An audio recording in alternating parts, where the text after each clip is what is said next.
Hey everybody, how's it going? Andrew here, and I just wanted to say, if you're listening to the show, there's probably a good chance you're finding the discussions helpful. But even if the content is helpful, if you're ever uncertain of how to apply this information and take action, then having a guide that understands your needs and helps you find solutions could make all the difference for you. Look, I love helpful content and do my best to apply it in ways that help me grow my business and even myself. But I also know navigating challenges alone or even with a team can be a daunting task. Hey, I'm a strong believer in a bad decision now is better than making a perfect decision later. But you know what? I'd rather reduce that risk and take action now. This is the reason why I have my own guides to help me on my journey. So if you feel that you're struggling with anything in yours or feeling uncertain about how to tackle your challenges, let's chat. I'm always happy to learn more about my listeners, especially if there are ways that I can help you solve your problems. So if you're up for a chat, please visit rengenmarketing.com and click on the Let's Chat in the nav menu. At the very least, my goal is to get to know you a little so I can help guide you in the right direction. So thanks again for being such great listeners. Let's get right to the show. Hey everybody, and welcome back to another episode of Indie Game Movement, the podcast that talks about the marketing and business of indie games. I'm Andrew Pappas. I'm going to be your host today, and we're going to be talking about mastering your game's key art. Now, we all know that key art for our games plays a critical role in setting expectations for players. But sometimes, despite the best intentions, it can still fall flat, causing confusion and even friction for players. So today, we're going to dig deep into what key art should consist of, the importance of knowing the market, and explore everything from concept, design, and distribution so you can get closer to mastering your game's key art.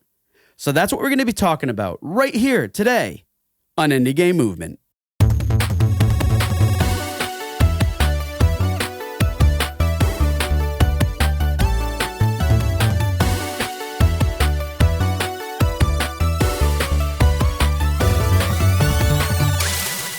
Hey everybody, and we're back, and today with me I have Will Perkins. Will, how is it going? And thanks so much for being on the show. Thanks so much for having me, Andrew. Really looking forward to talking about marketing and game things and design things today. Thanks for having me. Yeah, man, I am excited for this one because in retrospect, I realized, hey, wait, we haven't really talked about this topic. But before we do, I want to dive in to share a little bit of information about Will. For those of you who don't know him, he is the principal and creative director at Continue, which is a full-service games marketing agency, the editor and co-owner of Art of the Title, founder and publisher of thatshelf.com. And man, this guy has crazy amounts of experience in various other roles, such as director of content strategy and creative services, director of brand strategy, content and design strategist, and he's also been a community developer and a social media strategist. I mean, man, that is just so much packed into so little, but I want to kind of expound on some of these things here, man, because that is so much. It's really impressive with like all your experience and everything else. So please tell us, what's Continue? What do you guys offer for, let's start with that. What do you guys offer for services as a games marketing agency? So yeah, thank you for that amazing introduction. The answer to what I do is I do too much, as you can hear from that. But Continue, we're a full service marketing agency for, we say, arts, entertainment, and associated professional services. So that does involve games to a large degree. We're based in Toronto, Ontario, Canada. An incredible games industry here. So we're doing a lot of work in that field, but we also do work in film and television. And I also say that we're a creative focused marketing agency. So the key pieces that we like to help our clients create are things like trailers, key art, video devlogs, that day-to-day social media content, blog content, things like that. But having been around for a long time in marketing and creating these assets for clients, I've seen that kind of stuff fall flat. So we also like to do the market research and the initial sort of pieces that you would want to do in content strategy and marketing strategy to make sure that those beautiful creative things that you're making land and connect with the right audience. So that's sort of the two main parts of Continue's business. Cool. And I love hearing that too, because I mean, Hey, there's a lot of marketing agencies out there and stuff, and they can do some great work. But without that full understanding of the market, the audience, and all those other things, like you say, sometimes things can fall flat. So it's always good to hear of someone taking those steps that are necessary to really do those things to connect with audiences. Great. So let's go into the two other things, because these don't necessarily provide any real context to what they are. So how about Art of the Title? What do you do there? So Art of the Title is a resource. It's an online website which focuses on the art of title design in film, television, video games, conferences. You go on. Essentially, we do deep dives into the craft of title design and logo design. And think of, the opening to Game of Thrones. So we interviewed the people who produced that and made that. And if you go on that website, we have features on the making of the Star Wars opening title crawl. We do deep dives into this really, really niche craft that has sort of been an integral part of marketing and branding in film and TV and games for decades now. And that's where I sort of hang my hat as sort of a design buff and a creative director, because it's over a decade working on that has given me a lot of insight into processes and approaches for this type of work. Awesome. And again, another valuable skill right there that's essential for, this type of work that we're doing in games and obviously for other entities as mediums too. All right. And the next, you're also the founder and publisher of thatshelf.com. What is thatshelf.com?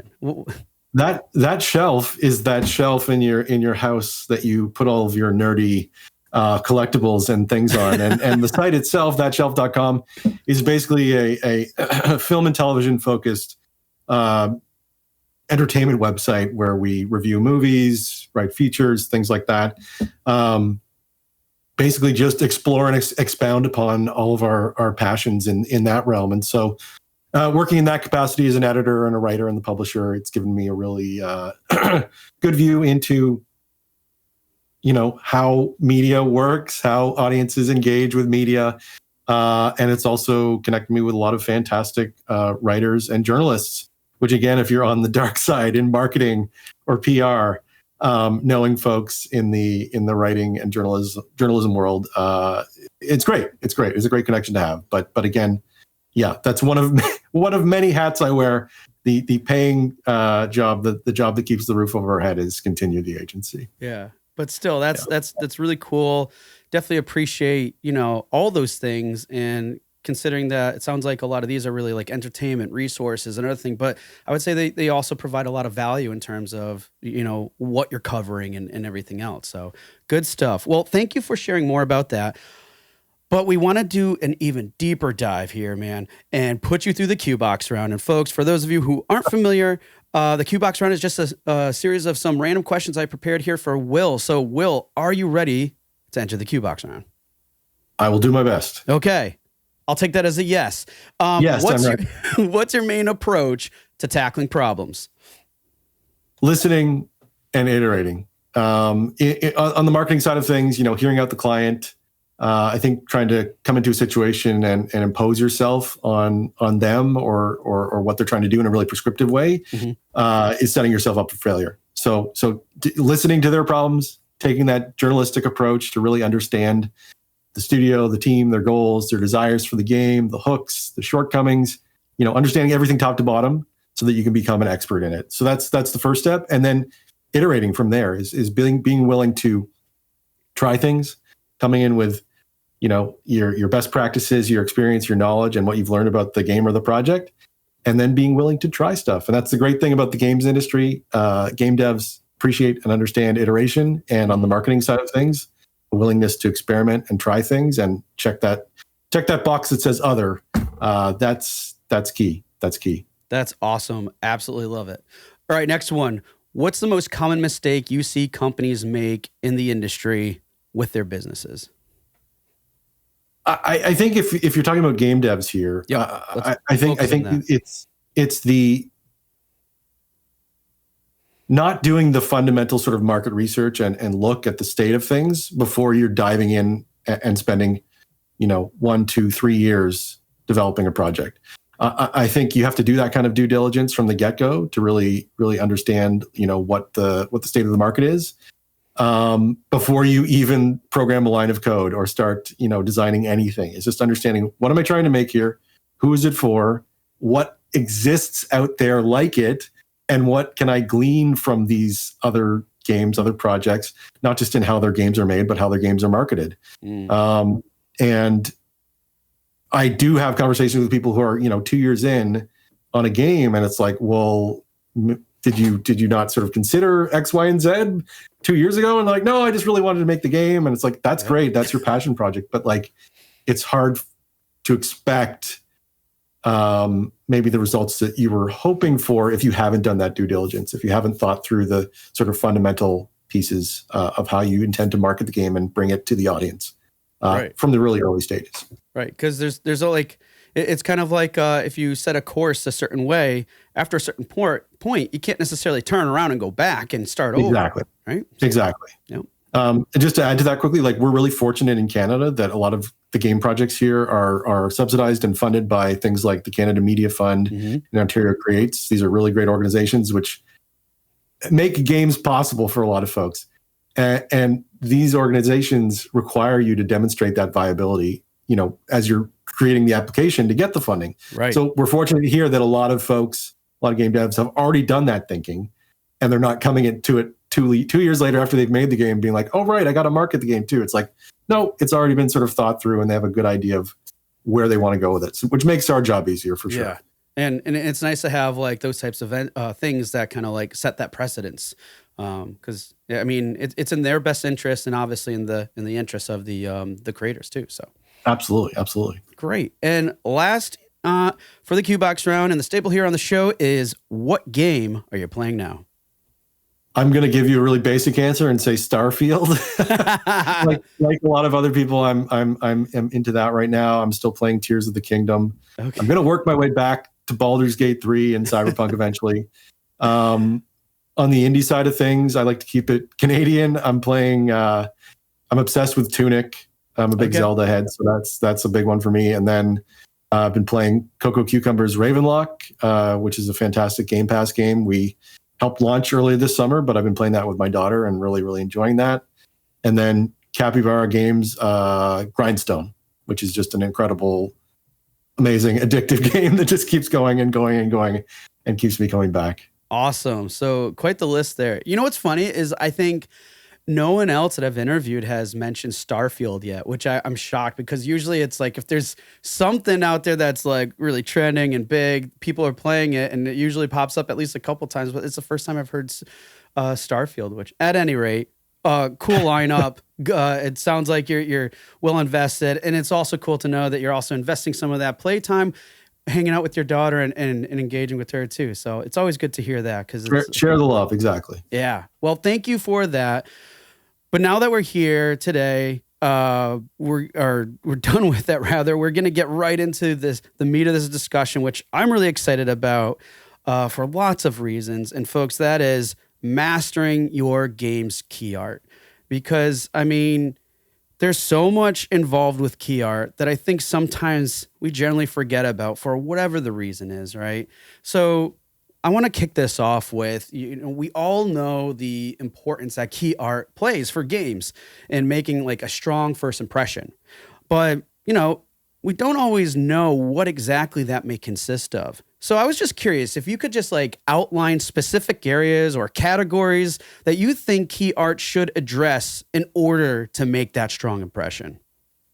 It's so important, and it's just one of the things that we sort of dabble in here and there. So I don't pretend to be an expert in key art. I'm not a key artist. I'm a creative director, and I have directed key art projects. But you want to communicate things like the game's concept and what a player might find attractive about the game. But thinking about key art in terms of other media, like a movie poster or a book cover, or even a title sequence from film and television. Key art can do a lot of things. Like at the sort of teaser stage, if you're in that sort of pre-release phase, it can really help you sort of set the tone and communicate sort of the player what a player can expect from the game, even before it's available for sale. it really should tee up what the game is about in a really sort of concentrated and focused way. And when you're doing this, you have to think about these things when you're producing the key art. But if I'm a player and I look at a poster or key art for the game, box art for the game, I want to find out, what is the game about? Who do I play as? Who am I up against? What genre is it? What is the art style of the game? All of those things can be communicated with a piece of key art.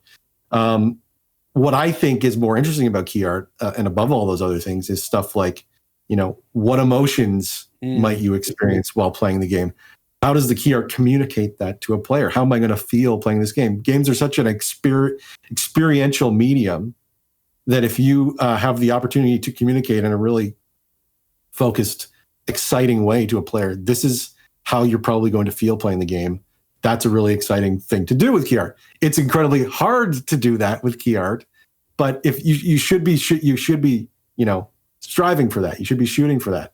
I think also, practically speaking, in terms of stuff like social media marketing, you have to think about, are there faces in the image? You think about, there's been so many studies over the years of like advertising or social media ads or ads with human faces. People respond to them more. People engage with them more. So is there something recognizable that someone can latch onto in that key art? Even thinking of the algorithms, Instagram or TikTok is going to treat something that has a face in it more kindly than something that doesn't. And to give you an example of that, we recently worked on a VR project where you never see the characters' faces. And we're like, okay, well, that's a problem for the key art because we have to get some faces in here. We're only seeing trees and mountains and things like that. So we worked with an artist to create sort of a visual identity for the characters, which had not existed previously in a really serious way, and gave the players something to latch onto, to see and actualize these characters. Yeah, and it's kind of funny because it's like in the lattice example, we generally don't think of that, but in some way it's doing two interesting things from an identity perspective. It's like you're creating identity for the actual game itself in a way, or something solid, but also that identity is something that can really then connect with that player's identity, right? Exactly.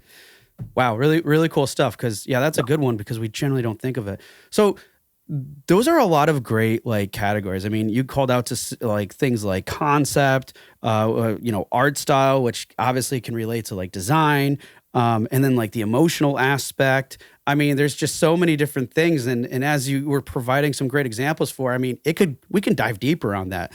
And that's what we're going to do. So great. I want to go into the first one you called out to, which is, the game, concept, right?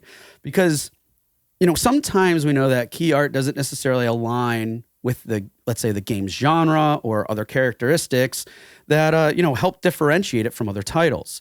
So when that happened, or just in general, like, why would you say that this is crucial to address? And what are some things to consider when trying to communicate this information to players? There's there's a lot of stock and kind of formulaic imagery and presentations that you can put together in key art that communicate broadly to a game player who's been around for a while, someone who would be a quote experienced gamer, what type of game it is. If you're putting a bald space marine with a big gun on the key art, it's fairly, you can bet that it's a shooter game, a first person or a third person shooter game. You can easily convey that and get that across to someone.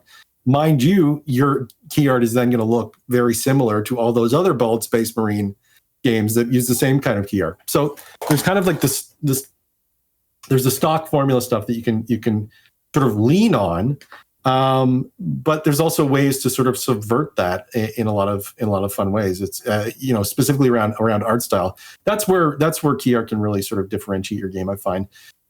If you're going for if you want to evoke something like an illustrative art style and use that to convey certain things about your game, you can do that. I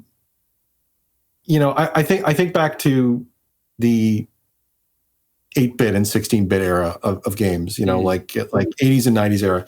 And you think about some of the box art that you saw back then, those games looked nothing like that box art. Sometimes they would be really, really wacky, like live action, like people, things like that. The games didn't look anything like that. They were very basic 8-bit, 16-bit. What was? Do you recall the game that it was like a shooter, like a space shooter? You're in a ship or whatever, I think, and it had an old man on the front porch in a chair, and it was all just like, we just want to see if it would fly, and it worked somehow because it's so abstract. And what was that? Do you recall? I didn't mean to interrupt her. I have to look this up. Sidetrack that one, but No. I that was exactly. It was called Phalanx. Yes, and had nothing to do. Yeah, there was an old man with a banjo. I'm looking at it right now. That's right. The hyperspeed shootout in space, and that's what an old man with. We're talking about this game. We were talking about this game. When did this come out? 1991. I was gonna say 90s. Yep. Yeah. 30 plus years later, we are talking about Phalanx because of that box art. So, I mean, in a lot of ways, that box art had to help those games punch above their weight, right? In terms of what the visuals of the game would be. And, they were using a lot of like comic book illustrators. Jim Lee, I remember, the famous comic book illustrator, did a lot of box art back in the day. But, over and above what your game is, the box art, the key art, whatever you want to call it, can get players excited about what the potential is there. Even if it's not reflective necessarily of what your game is, it can sort of excite their imagination and get the possibilities flowing. There is the downside of that if you go like 1000% with your key art, that a player then downloads the game and plays the game based on that and goes, this is not representative of the game in any way, shape, or form. Negative review, things like that. So we always talk to our clients about making sure that things like trailers and key art are reflective, at least broadly, of the gameplay experience. Because if you start getting out of whack with what you're showing in the trailer or what you're showing in the key art, you open yourself up to folks on Steam, the colorful characters on Steam, who will take issue with being, they'll say you lied to me with the trailer, or you lied to me with the key art. You want to avoid that, obviously, but what was the question again? I mean, it's great. Essentially, it's like, how do you communicate information, like, the game's genre or other characteristics, so it can, essentially stand out a little bit more. And I think what you're calling out to are all important things, because, I think you said it best when it was, just doing your best to broadly communicate those things, because it's like, without words, it can be drastically difficult to communicate everything, and there's other assets or media essentially that can communicate that. But ultimately, what you're doing is broadly setting expectations, I would say, to a degree. Exactly. And that's not just the art. I mean, if we think of key art, you're talking also about like the game's logo, the title, maybe a tagline. This stuff in combination with the art can do a lot of heavy lifting. Thinking about the logo of your game, like what is the typeface that you chose, conveying to players about the setting of the game, or the difficulty of the game. If it's some sort of metallic, muscular, gritty, dusty logo, you're telling the player, this is you're getting into it in this game. You're going to be through the ringer. If you're using a sort of a more sort of fantastical cursive typeface, you're telling them this is a fantasy game. There's sort of whimsical, magical things in this game. And then, on top of that, the tagline. What is the tagline saying? What does a good piece of copy do for your game in terms of setting expectations, laying the groundwork for the story, the lore, the conflict in the game, and also teasing that out? Just like, I think I use the example of Disco Elysium. I think early on they had the tagline, "What kind of cop will you be?" or something like that. And that's exactly what the game is. That's exactly what that game is. You're playing as this detective, and you get to be this detective and figure out what sort of person and human being and police officer you are on top of that. And that was just like, there's other layers to that are loaded as well. But, that's just a really interesting way to tease out that game. What kind of cop will you be? Yeah, no, I love that too, because, I think, me personally, I think a big thing to focus on is, kind of the clarity, and how can you provide that level of clarity to help with, setting those expectations. And you said it right there too. And plus, like you said, with the logos and that stuff and the the type font and those things. I mean, and I'm sure there's different ways to go about it too. Like it's similar to what we were just talking about with the art style and other things of the key art. Like what's been done before? Do you stand out with your logo on that stuff? Because sometimes I think we don't put as much emphasis or realize how important the logo can be in communicating some of these things too. And there's ways to have it still align with, I guess. And tell me if I'm wrong, but there might be some ways to have it align with what the market fit looks like, but then also to maybe just change that style a little bit so it stands out, it differentiates from everything else that's being done, but close enough so that it's going to be this style game versus that style. Yeah. It's like all these things are relative. Yeah, it's definitely a fine line. Again, like you want to make it so that it's familiar in some terms to the player. It's like, oh, this sort of reminds me of this.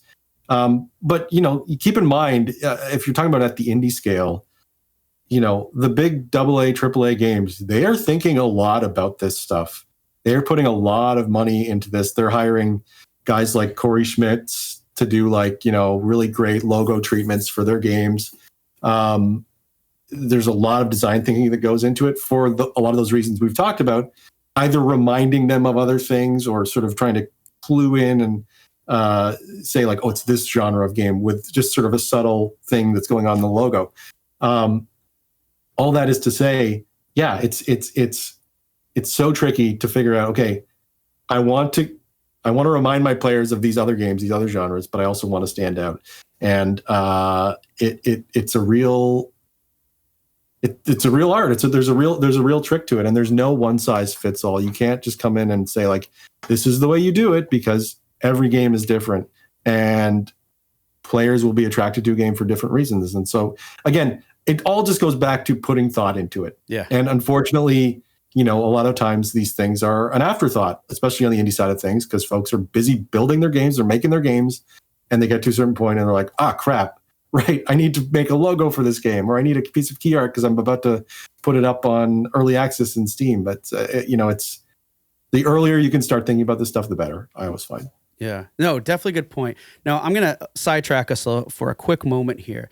So a lot of times it seems like, hey, sometimes people don't necessarily put as much thought as maybe they should have into some of these things, right? But sometimes you might have people that like overthink this stuff. What do you say to people that might maybe like just spending way too much time on these things and where they need to kind of move on? Like, what are some things to kind of to help out on those fronts, I guess? Get outside eyes on what you're doing. Get some fresh eyes on what you're doing. It's the same for the game dev itself. You're in, especially if you're a solo dev or a small studio, you're there, working in the programming mines, just slaving away and trying to make your game. But you have to come up for fresh air occasionally, and that's as true for the game itself as it is for the marketing pieces.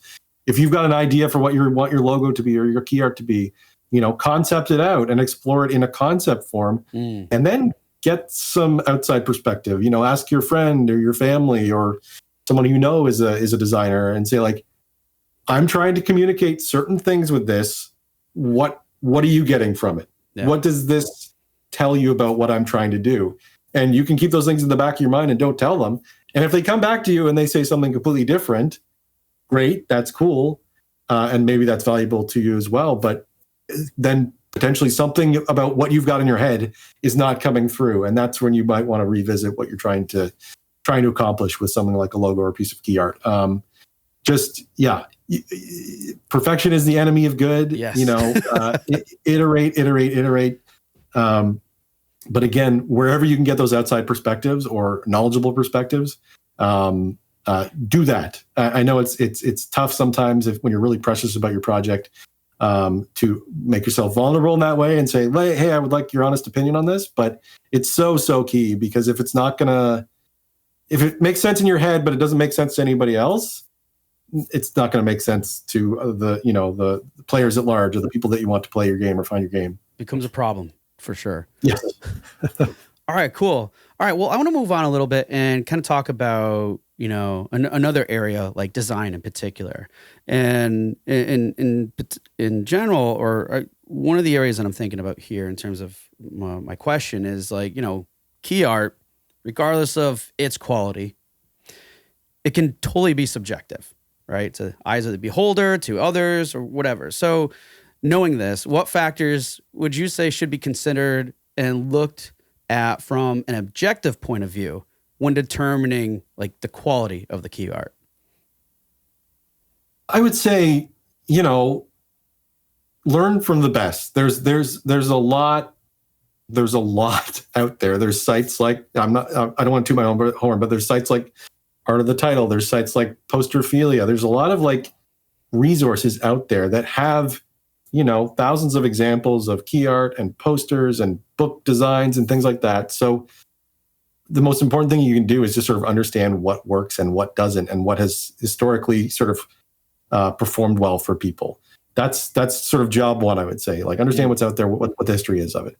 But, on the other side, when it comes down just to the brick and mortar sort of design of the piece, like, you see a lot of Steam art that just seems to like try to cram as much information and text and characters into one little piece of art.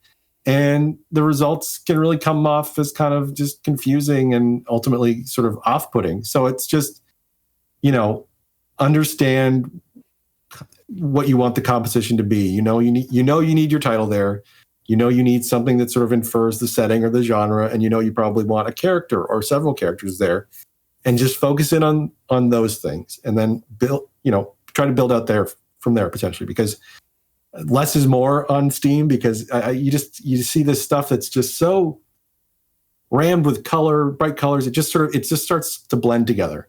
I find, especially with like indie titles, there's sort of like this indie aesthetic for Steam key art, which just seems to pervade so many things, and your eyes just kind of glaze over. Even if the game is precision engineered for me, like that, this would be the perfect game for me. If I don't like the key art, if key art puts me off in some way or doesn't effectively communicate what they need me to know about the game, I'm not going to play it. It's your first engagement and interaction that you're having with that game, and it can be make or break in a wish list decision or a purchase decision.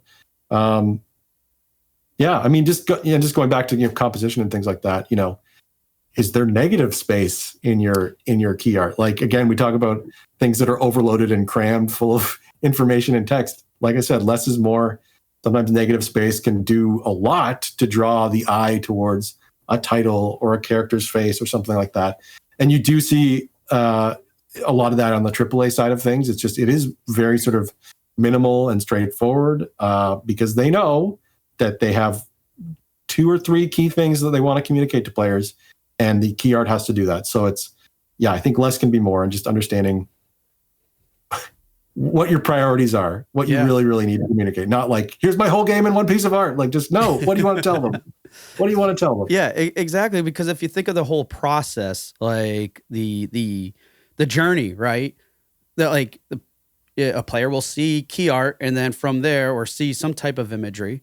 And then from there, they're going to learn more about it. And then those are the places that are going to be more effective at communicating more information. And the more invested they are, the player, then they'll just continue to get more. So exactly. I love that you outlined that, because essentially in some cases, and we may not realize it, is sometimes our art or what we're sharing may create more friction than we think about. But like you said, hey, oh, look, it's everything about my game's in here. But at the same time, when players are like, wait, what? That might maybe going on in their head. And that's a friction point. And I would say out of all the friction points, because there can be a lot of them, that'd probably be one of the top ones you wouldn't want to be if a friction point is your key art. It's, again, you think about user journeys and flow when you're trying to get someone to learn more or purchase your product, just thinking it in like basic marketing terms. Yeah, that's their first encounter in a lot of cases, and if it doesn't hit, if it doesn't resonate with them, it's going to put them off. Similarly, if the trailer that you show them next, or the screenshots that you show them next, and that roll on Steam don't connect in some way to that key art, or feel dissonant with that in some way, they're going to be like, oh, this is not, I don't get it. I'm now being put off. I was drawn in by the key art, but now what I'm seeing about the game is completely different. So again, sort of a cohesion across the board of your key art, what you're showing in the trailer, and what you're showing in the actual screenshots of the game. There has to be some through line between them that's very clear and evident, or else people will be just, what are you, this is a bait and switch or something. That word popped up in my head earlier, and you called out to it. But yeah, absolutely. I mean, folks, listen today. I'm sure no one here likes being, baited and switched with anything, and sometimes we inadvertently do that to players. So it's always good to kind of like be in their head, so to speak, to see if that's potentially happening. And sometimes it can be hard to step away from that perspective, because we're all so close and passionate about our projects that high level view can be hard to get to sometimes. So yeah, awesome points there. Yeah, so reduce that friction. Exactly. So we talked about some of these flows here, and even like how things call out. So moving on, I want to kind of talk about everything, because we talked a little bit about like excitement and stuff. So I want to spend the last of our time here discussing like motivation and action, and even maybe a little bit with like some distribution, because you called out to some things about that earlier, which I think was kind of important, because key art can potentially go well beyond than just what we're using it for, let's say on Steam. So that said, a lot of the times we think about, key art just being used on specific platforms. And in this case, the common one most people associate it is Steam. What would you say are like some other areas or channels key art can help create additional impact with awareness efforts outside of, platforms? Well, a big one that's, equally relevant if you're talking about digital distribution platforms like Steam, you're talking about the sort of digital ads space. Key art can be sort of very key there if you're marketing through the Meta platforms or Reddit or Google. Video obviously is a big part of that, and trailers and sort of shorter video content can be key to that. But definitely key art can be a huge part of that, especially if you're putting together something like, a review slate or an accolades sort of slate with a lot of like review scores or awards and things like that. It can be a great way to anchor that and really draw the eye, so that they then see, 9.5, 9.0, 10, so they can see all of that great stuff. Again, I just take it back to sort of like the games industry 20, 30 years ago. It was box art. It was the stuff that went on to physical boxes. I see a lot of indies doing that kind of stuff, where they'll do like a limited run of physical editions of their games. There's also companies like Limited Run Games who actually do physical copies of their games. So thinking about what the end use of key art could be if I put it onto, a DVD case or a poster. Also, you're potentially going to be attending events like PAX or conferences, conventions, when you're looking for publishers, or if you're looking to market the game beyond that. Does your key art look good on like a giant banner at your booth? Like, does it blow up well? Does it read the same as a tiny postage stamp thing on Steam as it does on a big sort of billboard size poster that you're going to have at your booth? All of these things you sort of have to factor in when you're creating it from the get-go. It's like, what are the end uses? What are the applications of it? Maybe we're going to put it on our business card. Maybe we're going to put it in the hero position on our website.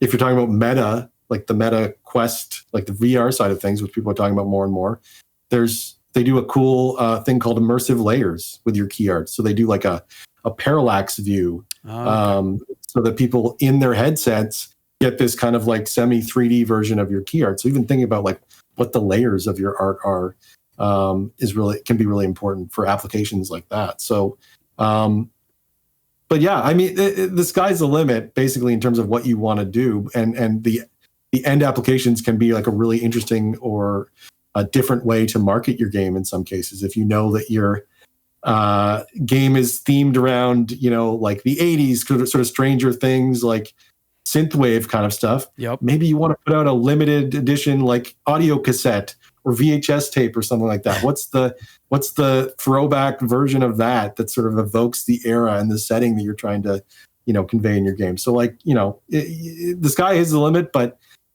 make sure that it sort of, again, goes back to whatever the core idea of your game is and who you're trying to reach and what you're trying to communicate. Right. Because it's like, hey, we can think about distribution, but if you don't go back to those core concepts in terms of the process and then execution of this, I mean, you could be thinking broadly out of the box in terms of a distribution perspective, but then if you don't get it right, then that's a lot of resources that were probably used in creating something that, might not set the expectations that it needs to. Exactly. And again, I think key art can also be a really powerful tool when it comes to stuff like press kits. If you're doing outreach to, journalists or creators or influencers, whatever it is, making sure that you're providing them key art that they can use on their own channels that sort of works in that realm. It seems like a basic thing, but like give these folks like a layered PSD, like Photoshop version of that file so that they can pull out layers, so that they can grab the logo and use it in the way that they want. Right. Give them the freedom to do that, and they'll be much more likely to feature your game or play your game because like, oh, you gave me all the pieces. You made this so easy to do. Of course I'll play your game. Of course I'll feature your game. Right.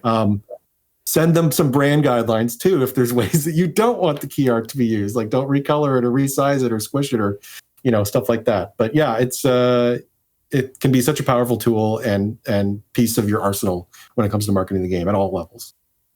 So I know we talked about this a little bit earlier, but I understand that for some people there could be some confusion. So I wanted to dive a little bit more into this too, because some people might have a difficult time understanding how, the art can actually encourage players to take action, whatever that may be, as we provided just a moment ago, how key art can be used in different ways. What are some ideas that you may have on how key art can kind of do a good job of like standing out and promote player engagement? I mean, I wish there was a sort of a one size fits all for that. There never is.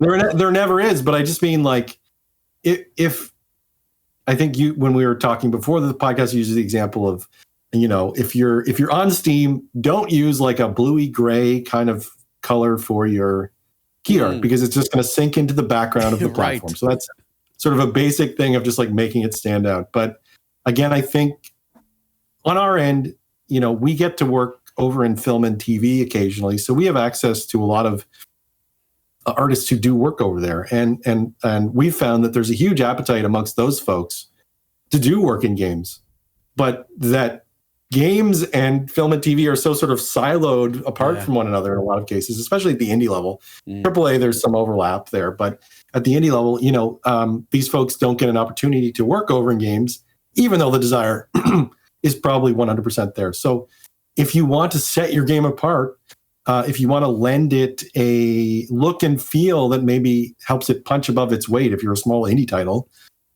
I would say look towards what's happening over in film and television with these small DVD imprints like Arrow Video and Criterion and Vinegar Syndrome. They're doing such amazing stuff with like DVD box art that again is like making a B movie from 1976 that's actually not a very good movie look like the greatest movie you've ever seen in your life because the key art, the box art of it is fantastic. And so I would say just like that can be one thing that can help your game stand out, doing something that doesn't look like everybody else's while also keeping all of the things in the back of your head about that cohesiveness and it being actually reflective of your game. But the second your key art looks different from everybody else's, someone is probably going to go like, what? Huh? What is that? And it'll make them stop in their tracks and potentially click through. Whether or not your game and your trailer and all the other pieces that are going to keep them going on that journey live up to that is another question. But it absolutely is like your game's calling card in so many cases. It's the very first way that prospective players encounter and engage with your game. And so it has to be interesting. It should be doing something different. If you can, you can. I know this is not terribly practical advice for every title, but again, if you're thinking about it in this way, it will stand out by virtue of the fact that you actually thought it through. Right. Exactly. And again, like you said, it really just comes down like there's no silver bullet, right? It just really comes down to the simple concept of, and again, it goes back to everything that you let in with like, your QBEX own question is just like, not just listen, but like doing the market research, which is in a way of kind of form listening, see what everybody else is doing. And it's like, okay, well, and again, if you're leading with that question, that mindset and everything else, like you said, the answers are going to start, solutions are going to start kind of revealing themselves. And are they going to be perfect? Probably not. But it goes back to you saying iteration, but at least you're leading with the right steps forward. 100%. And it applies to every part of your game, from the game itself to its marketing. If you're going in and looking at what your competitors or potential lookalike games are and saying like, it has this kind of mechanic and this kind of mechanic, and they've done this, this, and this. Cool. What are they doing for their key art? What kind of trailer are they producing? How are they? What kind of writing exists on their Steam page?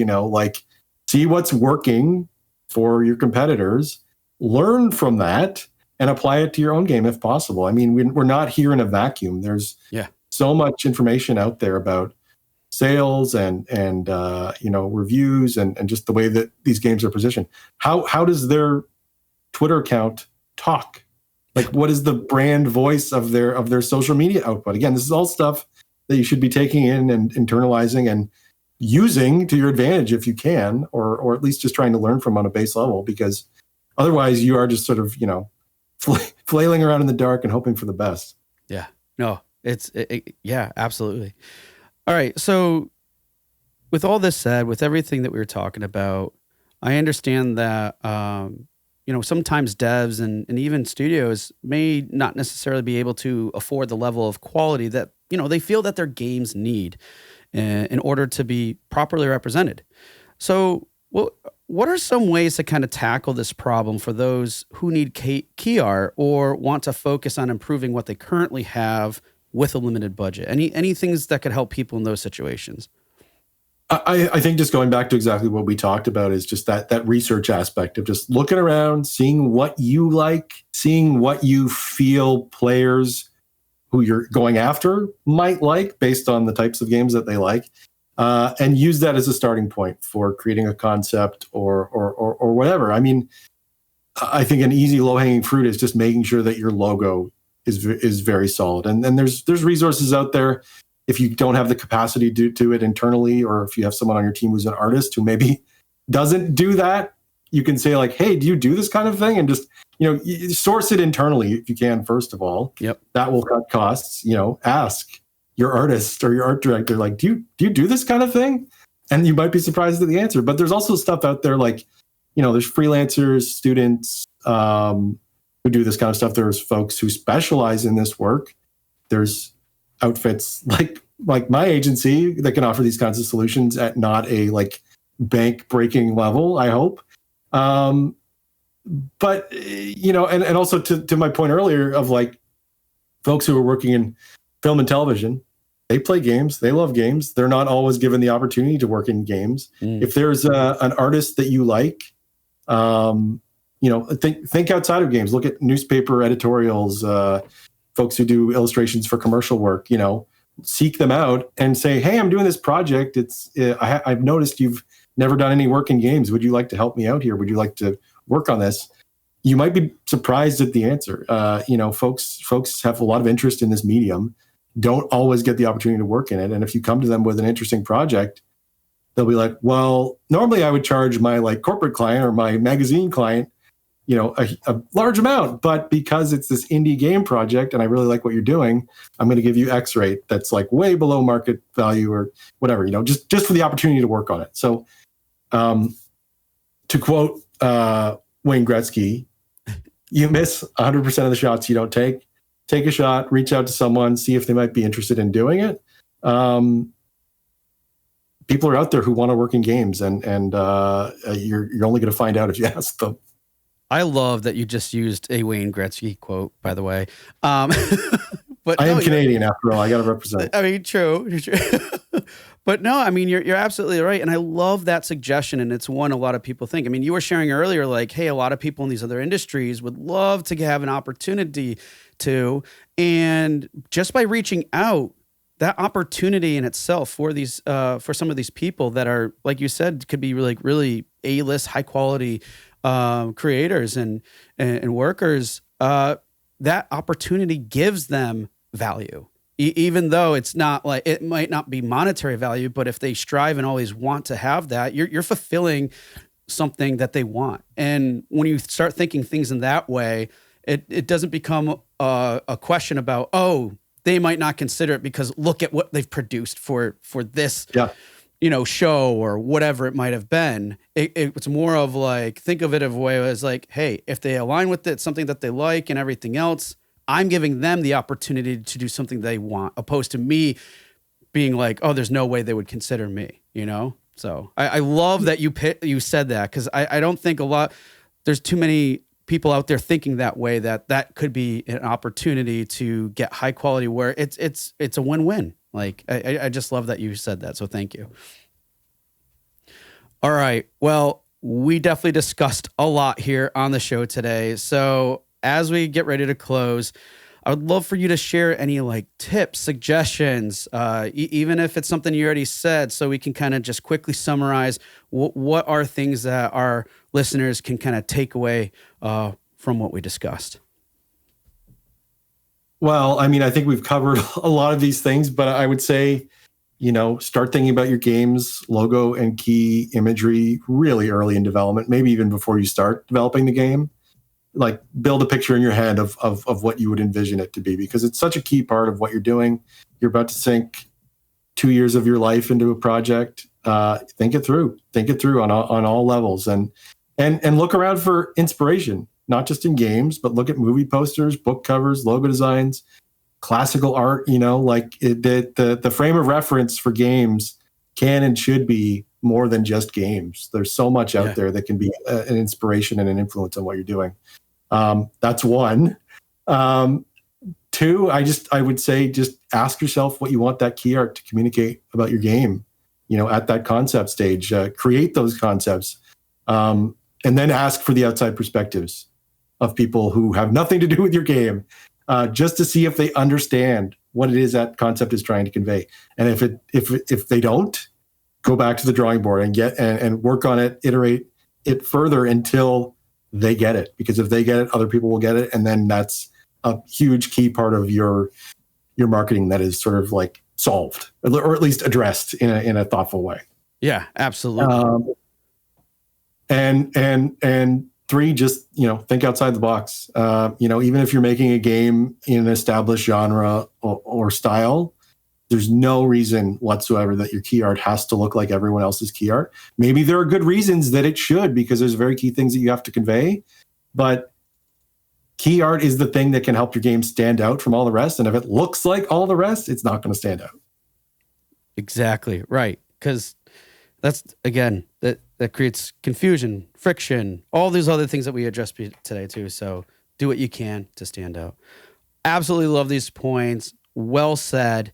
And man, I feel like we could totally go on for so much more, because again, you are a person of many talents and expertise and everything. But unfortunately, we have to close now. But before we do, hey, Will, how can people get in touch with you if they think that they would like to work with you, or just connect to get some of their insight? Or, I mean, what are some websites? What are some ways that people can reach out?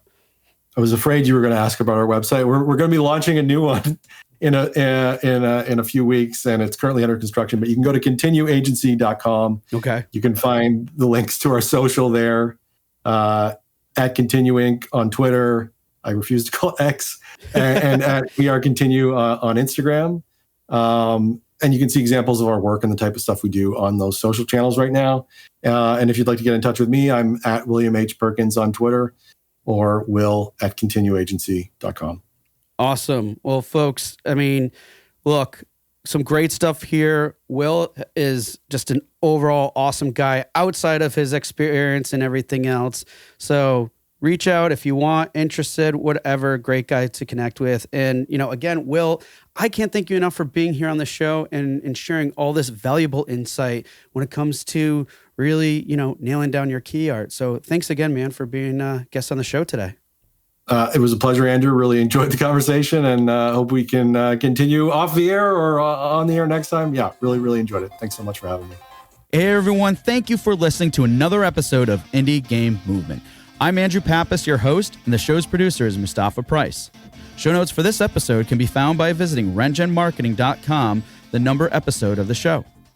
Rengen Marketing is a consulting marketing company that helps indie devs with their marketing efforts. Whether you need guidance with your game's marketing strategy or could use a free marketing plan template, then please visit www.rengenmarketing.com and take action. A special thanks to Dakota Saw for Season 2's opening theme and Melissa Gellis for the new logo design. And as always, thanks for being such great listeners, and we'll see you next time on Indie Game Movement.